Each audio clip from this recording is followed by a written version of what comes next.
Бірде мұғалім оқушылардан параққа өздері жек көретін барлық адамдардың аттарын жазуды сұрады. Олар мұны жасаған кезде, мұғалім келесі күні мектепке жазылған атаулар саны бойынша алма сөмкесін әкелсін деді. Кейбір балалар 2 алмасы бар сөмке әкелді, ал басқаларында 3 алма, 5 немесе тіпті 10 алма болды.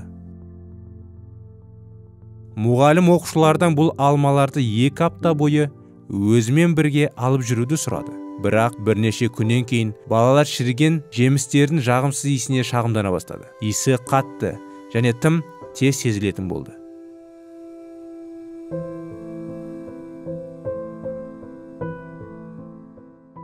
Бір аптадан кейін мұғалім сыныпты жинап, олардың шағымдарын тағы тыңдап былай деді.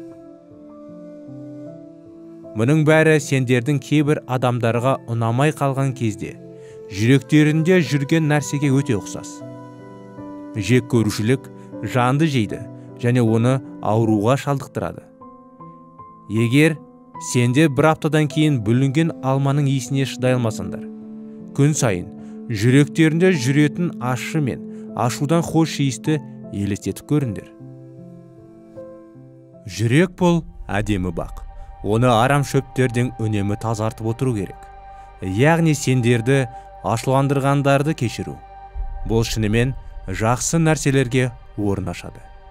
Кез келген күнә салдарсыз өте алмайды. Егер біз оларды байқамасақ та, олар бәрібір де бар.